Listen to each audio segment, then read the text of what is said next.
नमस्कार। धर्म चर्चा में आज भगवान के माया की चर्चा।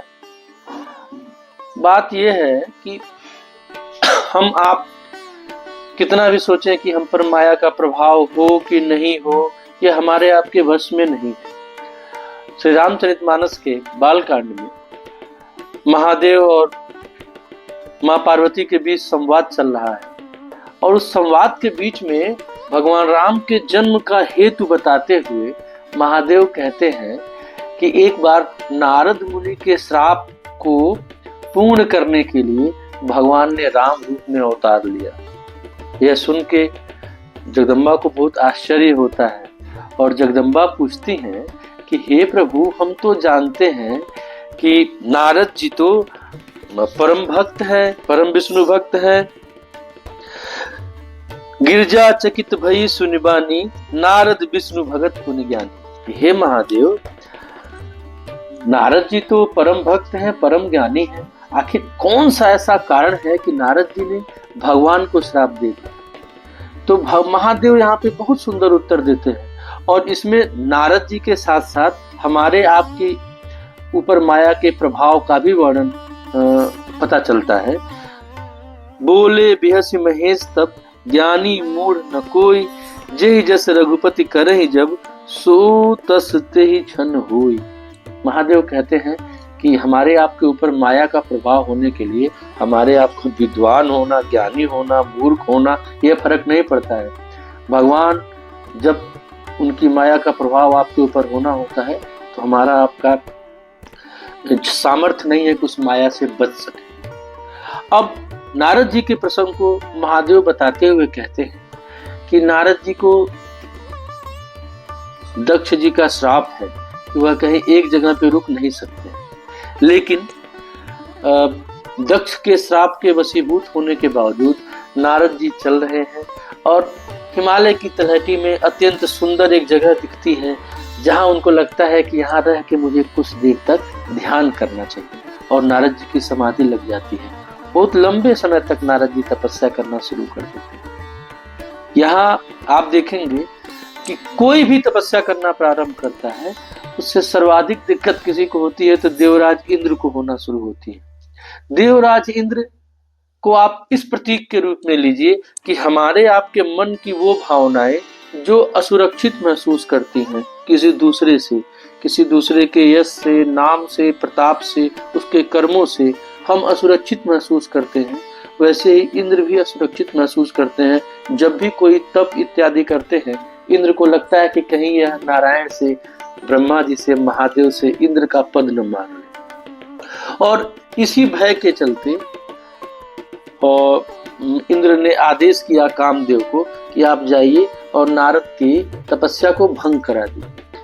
अब कामदेव जाते हैं और कामदेव अत्यंत प्रयास करते हैं कि नारद की तपस्या भंग हो जाए, लेकिन महर्षि नारद की तपस्या भंग नहीं होती है और नारद जी बहुत शांत भाव से कामदेव से कहते हैं कि हे कामदेव, जाइए अपना काम करिए और मैं आपके प्रभाव में आने वाला नहीं। कामदेव को इससे बहुत भय होता है। भय इसलिए भी होता है कि कामदेव एक बार महादेव की समाधि तोड़ने का प्रयत्न कर चुके थे और अपना शरीर खो चुके थे। उनको लगा कि कहीं ऐसा ना हो कि नारद ऋषि भी हमारे ऊपर हमको श्राप दे दें। देखिए, नारद जी ने वहां काम पे विजय प्राप्त कर लिया, लेकिन जैसे ही नारद जी ने काम पे विजय प्राप्त किया उसी क्षण नारद जी के मन में यह विचार आता है कि अरे, महादेव ने तो कामदेव पे विजय प्राप्त करने के लिए क्रोध का सहारा लिया और क्रोध करके कामदेव को भस्म कर दिया था, लेकिन मुझे तो क्रोध नहीं आया। और जैसे ही नारद जी के मन में यह बात आई उनके अंदर गर्व का एक छोटा सा बीज अंकुरित हो गया, अहंकार का बीज अंकुरित हुआ और वह तुरंत उठे वहां से।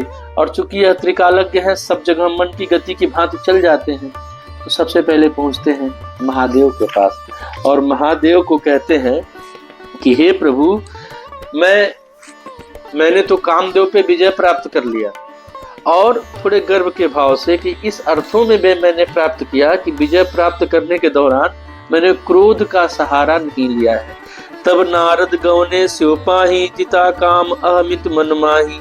मार चरित शंकर सुनाए, अति प्रिय जानि महेश सिखाए।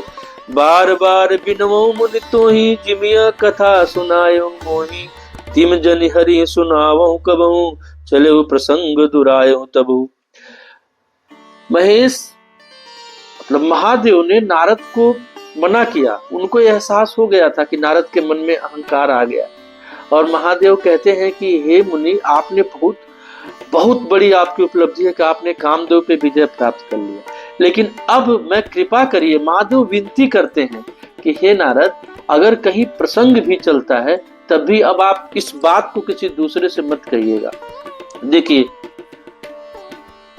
अहंकार जो है ना, वो हर समय थोड़ा थोड़ा, हर एक घटना के बाद अहंकार की प्रवृत्ति होती है, थोड़ा थोड़ा बढ़ने लगता है। अब यहाँ नारद जी के मन में ये विचार आता है कि ओ, लग रहा है महादेव मेरे इस उपलब्धि से उनके अंदर ईर्ष्या की भावना हो रही है। और वह क्या करते हैं, ब्रह्मा जी के पास जाते हैं और ब्रह्मा जी को भी यही प्रसंग सुनाते हैं। और ब्रह्मा जी उनसे कहते हैं कि अरे भाई, आप यह प्रसंग अब पुनः किसी दूसरे को मत सुनाइएगा। यहाँ पे उनका अहंकार और बढ़ता है, और उस बढ़ते हुए अहंकार के क्रम में पहुंच जाते हैं क्षीर सागर में, जहाँ भगवान लक्ष्मी जी के साथ निवास करते हैं। और जैसे ही वहां पहुंचते हैं तो आज होता क्या है कि यह जाते हैं कहते हुए कि प्रभु, हम आपको देखने के लिए लालायित थे, आपके दर्शन के लिए लालायित थे, लेकिन आज भगवान कहते हैं कि बोले बिहस चराचर राया, बहुते दिनन कीन मुनि दाया। हे मतलब चराचर जगत के स्वामी कह रहे हैं नारद जी से, अरे मुनिवर, आपने बहुत दिनों बाद कृपा की दर्शन देने आया। अब देखिए, नारद जी का अहंकार है कि संकेत को भी नहीं समझ पा रहे हैं, और हंसी मजाक में बातचीत के क्रम में उन्होंने अपने काम पे विजय की बात को बता दिया। जो काम पे विजय की बात नारद जी बताते हैं, तो भगवान का प्रिय भोजन है अपने भक्तों का अहंकार। भगवान अपने भक्तों के अंदर जिसको अपना प्रिय मानते हैं, उसके अंदर अहंकार का रंच मात्र भी नहीं रहने देना चाहते। और भगवान ने कहा, हाँ, ये तो आपकी बहुत बड़ी उपलब्धि है, और आपने तो वाकई बिना क्रोध किए अहंकार पे विजय प्राप्त कर लिया है। लेकिन भगवान ने उसी क्षण अपने मन में यह विचार किया, अब नारद के अहंकार को समाप्त कर देना है। देखिए, भगवान की माया ने अपना असर दिखाना शुरू किया। जो नारद जी इस समस्त ब्रह्मांड में, समस्त लोकों में लगातार भ्रमणशील रहते हैं, वह श्रीनिवासपुरी को नहीं पहचान पाते हैं। श्रीनिवासपुरी भगवान की माया का लोक है, और उस श्रीनिवासपुरी के शील निधि राजा हैं, और उनकी एक बहुत सुंदर कुमारी है जिसका नाम विश्व मोहिनी है। वह अत्यंत सुंदरी है। नारद जी जाते हैं, उस नगर के वैभव को देखते हैं, तो भी नारद जी का बुद्धि अब काम नहीं करती है कि अरे, ये तो भगवान के लोक से भी सुंदर नगरी है। और जब उन कन्या को देखते हैं तो नारद जी मोहित हो जाते हैं। राजा कहते हैं कि भाई, मेरी कन्या का जरा हाथ देखिए, इनकी किस्मत में क्या है।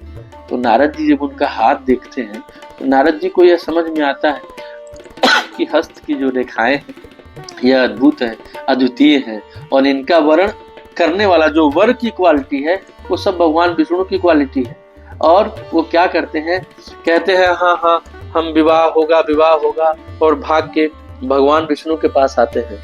और देखिए, भगवान जब विष्णु के पास आते हैं तो भगवान विष्णु कहते हैं कि अरे मुनिवर, पुनः वापस। तो बताते हैं कि हाँ, वहाँ पे एक स्वयंवर होने वाला है, विश्व मोहिनी है, मुझे उसका वर्ण करना है।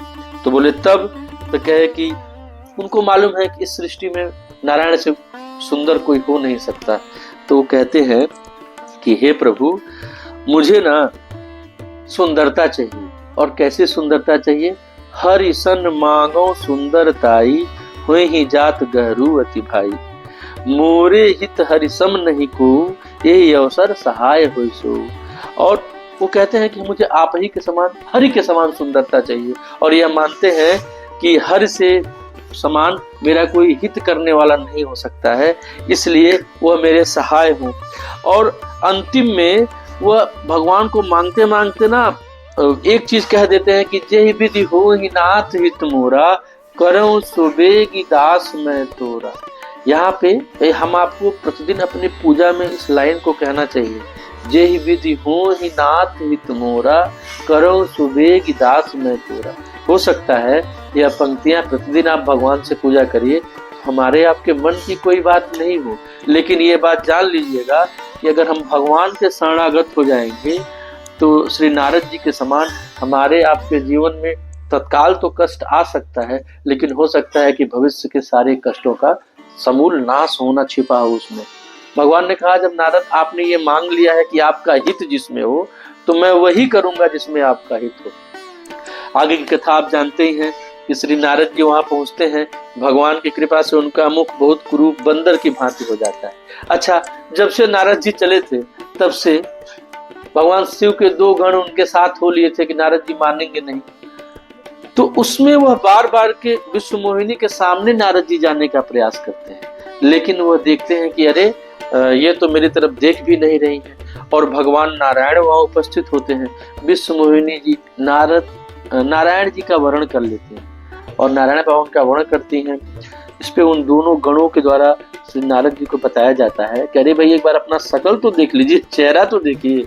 और जब नारद जी पानी में अपनी चेहरा देखते हैं तो अत्यंत कुपित होते हैं और उसी कोप में वो कहते हैं कि या तो मैं जाऊंगा, आज भगवान विष्णु को श्राप दे दूंगा, और नहीं तो आज प्राण त्याग दूंगा। और ये कहते हुए जब जाते हैं तो देखते हैं कि नारायण के बगल में एक तरफ लक्ष्मी है और एक तरफ वही विश्व मोहिनी कुमारी है। नारद जी का तब भी भ्रम नहीं टूटता है और लगे हाथ श्राप दे डालते हैं कि जैसे आपने मेरा हंसी का पात्र बनाया है, जैसे मुझे व्याकुल किया है, वैसे ही आप मनुष्य रूप लेंगे, पत्नी के वियोग में व्याकुल रहेंगे।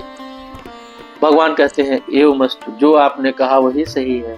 और नारद जी कहते कहते ये भी कहते हैं कि जब मैं जो मेरा रूप आपने बनाया है यही रूप आपका सहाय होगा। भगवान कहते हैं ये भी स्वीकार है। फिर भगवान ने यह सारे श्राप के बाद अपनी माया समेट ली, और जैसे माया समेटते हैं वैसे नारद जी को लगता है कि अरे ये क्या, ये तो भगवान की माया थी, और बहुत लज्जित होते हैं। तो भगवान कहते हैं नहीं नहीं, यह जो आपके ऊपर माया व्यापी है और जो आपने श्राप दिया है, इसके लिए चिंता की भावना नहीं रखिए, यह मेरे इच्छा के अनुसार आपने किया है। और वो जो भगवान शिव के 2 गण गए थे, उनको नारद जी ने श्राप दिया था कि आप निशाचर हो जाओ, तो राम अवतार में वो दोनों निशाचर रावण और कुंभकर्ण होते हैं। और यहाँ नारायण जी जो सीता हरण का घटना होती है और श्री राम खुद वियोग में व्याकुल होते हैं, वह श्री नारद जी के श्राप का फल। कहने का तात्पर्य है कि हम आप अपने जीवन में सारे आचरण बहुत सही कर रहे हैं, हमको आपको इसका भी मद हो सकता है, इसका भी अहंकार हो सकता है। आप बहुत अच्छे हैं, अगर आपके मन में यह बात आ रही है तो यह भी अहंकार की श्रेणी में आता है। तो भगवान से प्रतिदिन आप जब पूजा करिए ना, तो उनको सारे अवगुणों से बचाने की प्रार्थना तो करिए, साथ साथ विशेष रूप से कहिए, हे प्रभु अहंकार से, लोभ से, काम से, स्वार्थ से बचा के रखिए और अपनी कृपा दृष्टि मेरे ऊपर बनाए रखिए।